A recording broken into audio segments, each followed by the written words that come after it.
Hi, I'm Alicia and I'm with HIVE Comicade and I'm here with Charlie Rocket. And today we're going to have a conversation about her journey as a cosplayer. So first I just want to know, Charlie Rocket, how'd you get the name? So, the name is actually a funny story. My best friend and I, we went to North Carolina Central University. What's up? We went to Central together, and, you know, at Central, the Blerd life, and, you know, in society, the Blerd life used to be a little more undercover, you know, a little more secret, okay? So, she and I, we used to play Guitar Hero all the time on PlayStation, and we would play a bunch of other games, but Guitar Hero was our favorite, and Charlie Rocket was our band name. Oh, that is so cute! Yes, Charlie Rocket was our band name. We searched for a band name, and then we decided to use an automated, like, name generator.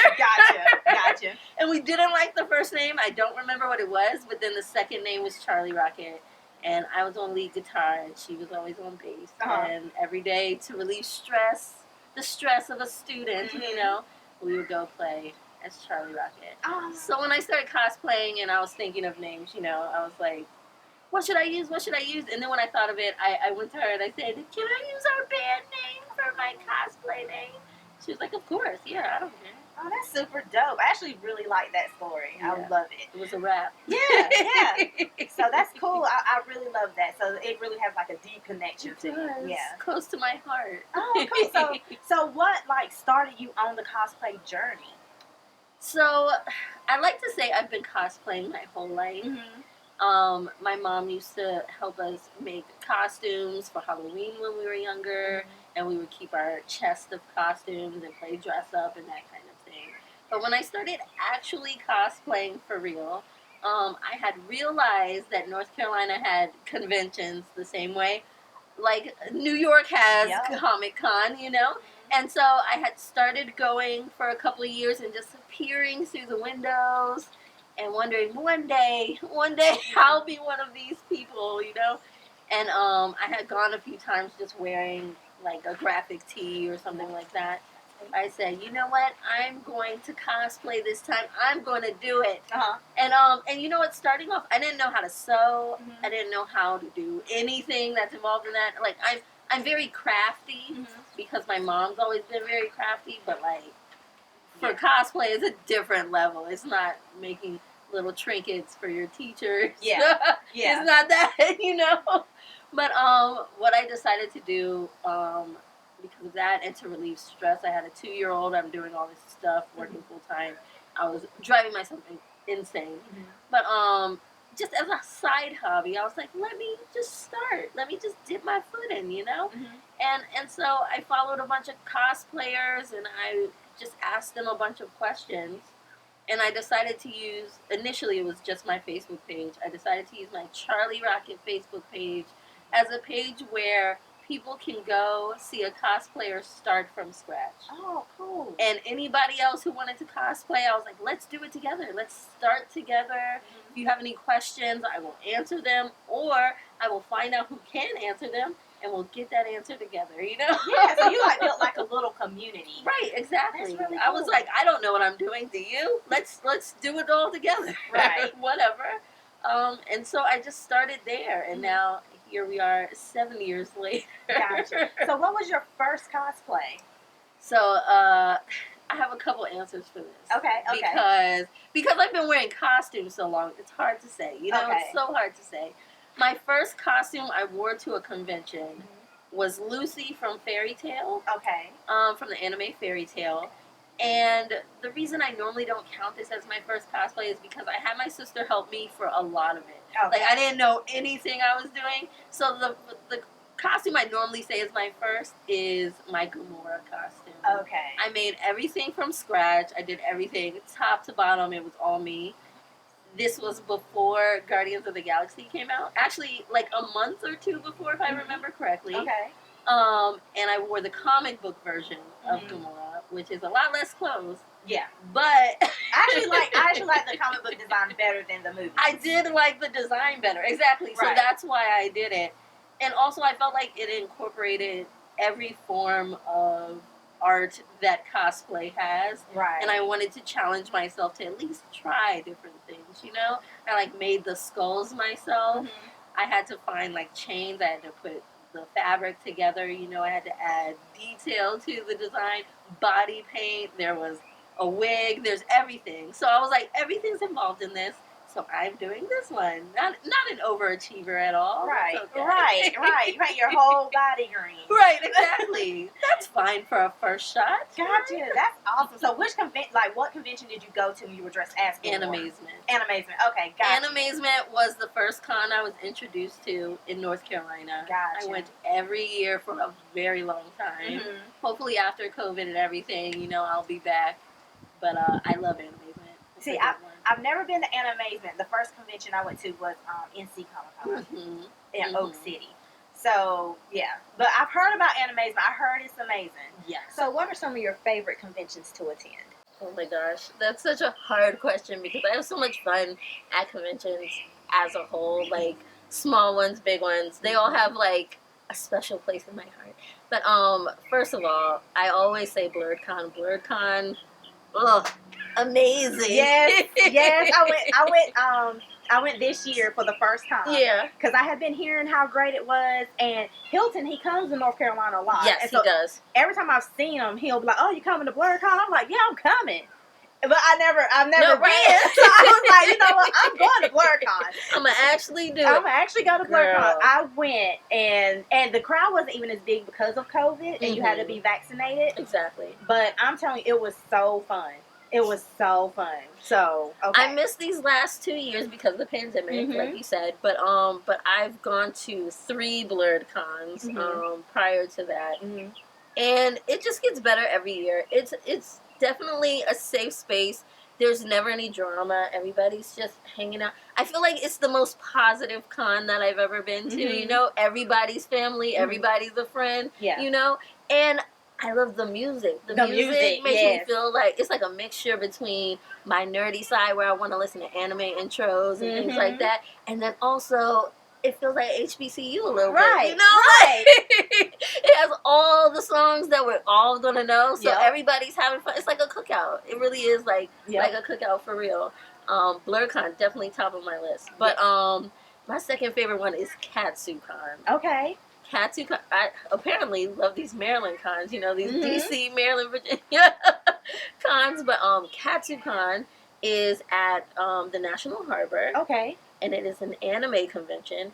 Huge. It is huge. Jessica Nigri's there a lot of times. Yaya Han. A lot of these bigger cosplayers are always there. But it's just fun. Right. Like, honestly, it's the most fun that I have next to BlerdCon. Gotcha. Last time I went to KatsuCon was actually, is that the last time? Or second to last time? Something like that. Was the year Black Panther came out. Okay. And it came out that same weekend, and they had a huge premiere at the movie theater across the street. So you just walk over there. We had a red carpet. Like, people would... It was amazing. Like, it was great. It wasn't part of the convention. It was a separate group who was actually doing that, and now that separate group works with, like, HBCU Con and things like that. But that group created that environment, and there's a lot of different groups that create small events at KatsuCon, so you can meet up with people who have the same interest as you. They do photo shoots of all these different groups, and I know they do that at a lot of cons, but at KatsuCon, it's at the Gaylord, and they have this huge window with, like, the water in the background, and they got a gazebo, and people schedule photo shoots there, and it's just gorgeous, and it'll be hundreds of people dressed as Steven Universe or something. You know, like, it's just so much fun. It is very crowded, but I definitely have the most fun there. Nice. Don't go there to get noticed. Go there just to have fun. Gotcha. It's so crowded. Everyone's going to get noticed and get pictures, but everyone stands out there. Right. It's not about having the spotlight. It's just about being with your people. On your social media, right now you have around 10,000 or more followers. Yes. So when did you realize that you were really starting to build a big name for yourself in the cosplay community? So, what's weird, my cosplay career has been such a roller coaster ride and so strange because very quickly I started being a guest at conventions and things like that, my following was not very big at all. Gotcha. It was not big, but somehow within the first year of cosplaying, I got a guest spot at Wizard World Raleigh. And so they only had one Raleigh show, but Wizard World is a traveling con. I've heard of Wizard World, so when you said that, okay. So they didn't have any cosplay guests at all. And I noticed that. And so I just kind of asked, you know, like, I just asked, and, you know, I had a few costumes at that point, only a couple, but, you know, I just kind of really sold it. But basically, so Wizard World Raleigh was my first big con, and it was in probably 6 months of me starting to really cosplay. So it was a big deal, but I also was very nervous. And, you know, I had imposter syndrome. I felt like, I just started. What am I doing here? You know, that kind of thing. But, you know, I pulled together 5 costumes, I think, that con. They're 5 of some of my best costumes. My Catwoman, Black Widow. I had Uhura from Star Trek. Okay. My Spider-Gwen, which is one of my fan favorites, and my Storm costume, which is a fan favorite. So a lot of my fan favorites came from that con. And at that con, I met some of my closest friends, like Jenna Say What, at that convention. And so after that, I felt like, wow, I could really do this. I'm really doing kind of big things. I'm pulling stuff out of my hat. I ran 6 panels that convention. I had a booth.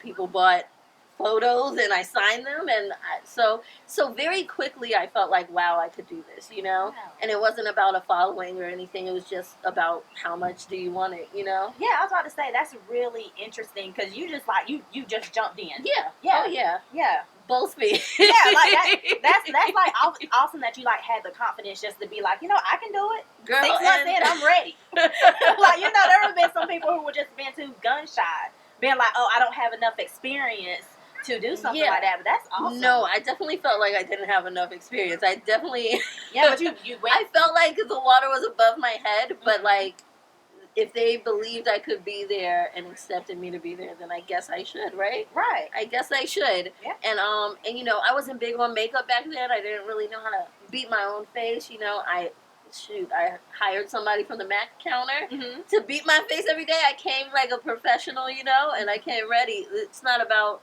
having to be able to do everything yourself.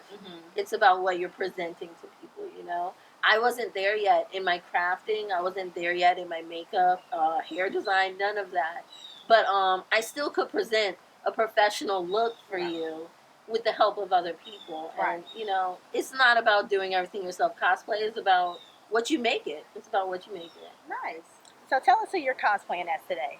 I'm cosplaying as Lydia from Beetlejuice. Nice. So she came in the Halloween vibe. So Yes. what made you decide on Lydia? So I knew we were meeting out here in this lovely park, and so I wanted something that read as the character, but also wasn't so much for all the normies out there, you know, like too much right before Halloween. Yeah. I don't want to scare anybody. Right. No, I totally understand. Because when you asked me if I wanted you to cosplay, I was a little nervous. I was like, I know I want us to be outside in public. So, okay, cool. Now, your hair. Did you do your hair yourself? No, you know what? A friend of mine did it. Okay. Yeah. It's really cute. That's why I was like, I'm really feeling your hair. I love the whole vibe. And I like the idea of, you know, you're cosplaying, but you're not just doing like a direct rip on how the character looks. Like you're putting your own interpretation and style on it. You know what? I used to be a stickler. I was very picky, and I only would try and make all of my costumes like as canon as possible. I wanted it to be the exact costume and exact this and blah, blah, blah. But when you do that, you're always going to be disappointed because you're not that person and you're not going to look like that person. As a black woman, I'm definitely not going to look like that person. Right. So I'm just always going to fall short of the exact comic character or anime character or whatever it is. So you might as well make it your own, make it feel like you. Right. And you feel closer to the character. I just started branching out and kind of doing that kind of this year. And it's been a game changer. And I've been planning this Lydia costume all month. I've been waiting for my hair to get done so I can do it. Right. And I mean, it gives you more creativity. And yeah, and so like you said, you could be out here in the public with like I said, the normal people. Exactly. And nobody even knows. Right. You know what I'm saying? We know. But, they might not know, and it's okay. It's okay. Exactly. So I want to ask you a question, because I know you said you love BlerdCon. Yes. So, where have you seen the cosplay community as far as Black cosplayers from when you first started to where they are now? So when I first started cosplaying, I hardly ever saw people of color cosplay at all. Mm-hmm. I think there was like a handful of people I would see in North Carolina at local cons, when Wizard World came here, and like you said earlier, NC Comic Con, Oak City, and Bowl City, and Greensboro, and that kind of thing. You see a couple of people of color here and there, but I didn't see hardly any when I started. And that's part of what discouraged me when I first started. Mm-hmm. And it was hard for me to find characters I wanted to cosplay because I was so worried about cosplaying outside of my race. But then I also was worried about cosplaying Black characters because the Black characters also don't look like me. So I was kind of somewhere in the middle, and that's why I chose Gamora at first, because I was like, I can be green. Right. But now I realize it's not about what you look like, it's about who you want to cosplay. That's all that it's about. Right. If I love this character, then I can show it however I want, Right. and that includes cosplay. And so so I'm glad that more Black people are starting to cosplay now, more people of color, you're starting to see it. But things like cons like BlerdCon, events like BlerdCon, groups that are like Color of Fandom, and a bunch of groups out here, HBCU Con, QuirkCon, all of those are coming up now and giving us kind of a safe space where we feel like we have people who are like us, who have been in hiding this whole time, loving our nerd culture in secret. And so now we have this safe space. And so now more people are going to those cons and then branching out to all the other ones. Right. You know what I mean? Right. I even started a new convention here in North Carolina, which is called Unicon. Unicon. Okay, tell us about and your con. It is based on bringing unity, because I don't see a lot of diversity here. It spotlights people of color, and it spotlights the LGBTQ community out here when we don't get a spotlight, Right. And so I just want to bring all people together, celebrate our nerd culture, celebrate our art, and just give them that moment and that safe space here in North Carolina. Okay. So you've told us what the purpose of Unicon is. So, give us some details. Do you have any events planned? What's going on with it? So for Unicon, you can follow us on Instagram at the official Unicon. Okay. I started Unicon a few years back, actually. And the first year I was supposed to have my big con, of course, COVID happened. Right. It was supposed to be October of 2020. So we ended up having a virtual con. Okay. And that went really well. And we did have a live event. It was a smaller event. It was in Durham. Okay. And a couple of people came out. We had a Halloween contest, and everything was on Halloween last year. Nice. And so we had a blast. But hopefully next year, towards the end of the year, is when Unicon will be. You can follow the Instagram for updates because we have a lot of events throughout the year. We focus a lot on wellness and different things that I think the Black community needs right now.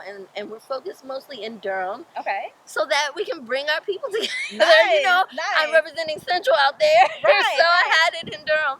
But yeah, we have yoga events, costume yoga events. Yes. Okay, that would be cute.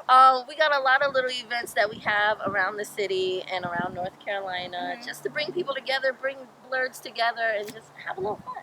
Nice. Yeah. Okay, so go on Instagram and follow Unicon. Yes, the official Unicon. So a little birdie told me you like Death Note. Oh my goodness. Who was that birdie? They're right. Death Note is my favorite anime. Next to Pokemon. Okay. Next to Pokemon. Okay. So what is it about Death Note that you like? I've read, I think, the first book. So what do you like? Girl, it's smart. It's smart. That's it in a nutshell. Everything was so calculated, and I was a math major, so I like things that fit together the way they're supposed to. So it was awesome that every twist and turn had a logical reason behind it. It wasn't just out of the blue. Elle was just so smart, and he put everything together so perfectly. But Kira also was counteracting every move that he had, and it was just wonderful seeing two smart people battle it out. I don't know. I love it. So there's these guys, they're on YouTube, and they have this anime house. Have you seen it? No. Okay, look that up. And one of the characters, he plays L, and the other one plays Light, and it's hilarious. Oh my gosh. Check it out, Anime House. Yes. So yeah, because you're right, Death Note. When I did read, it was the first anime or manga that I had picked up, and so I'm reading. I'm like, this is really good. Like, I see why people are really into it. Yes. So I need to finish it. I got it at home. I just need to finish it. You know what's crazy? I also have all of the movies, not the Netflix movie. Okay. Not the Netflix movie, guys. But all of the actual Japanese movies are so good. I saw them in like an old FYE like a long time ago, and I bought them and girl, watched them back to back all the time. They were really good. So okay, so I have a question for you. So I know you said you watched it a long time ago. Like, what introduced you to anime? Because I remember when I was younger, I didn't really know what anime was. Like, I remember when Sailor Moon came out, and I remember Dragon Ball Z, but I didn't actually realize those were considered anime. Right. So I really just started learning about anime the past couple of years. Like, so how did you find out about it? So, I actually have very nerdy parents. Okay. They didn't know it as anime either, but they were very, very big on like Speed Racer. Gotcha. When they were in college, they used to watch Speed Racer and the Flintstones all the time. These are the stories I hear, right? Speed Racer, Flintstones, and so when I was growing up, Speed Racer was just like something we always knew, we referenced, and that kind of thing. So then later when Pokemon came out, Pokemon is my heart song. Pokemon came out, I was in middle school, and I was sick the day that the first episode aired or something. So I was at home, and I was just like, what's this all about? Oh, I came to school the next day just talking about Pokemon, and no one knew what I was talking about. I was so upset, like no one knew, and then eventually it got really popular. Then I was more upset that too many people knew. But Pokemon was my heart. But I didn't consider it anime. Right. It wasn't until later, like, I got into Toonami. Okay. You know, Toonami, like, in my childhood, going into now, you know, like, into college, and then later going into adulthood. Like, I've been watching Toonami forever, Adult Swim forever. And that's when every now and then I would catch, like, an episode of, like, Gundam or something like that. And I was obsessed, you know, and Sailor Moon, of course, was one of my go-tos back in the day.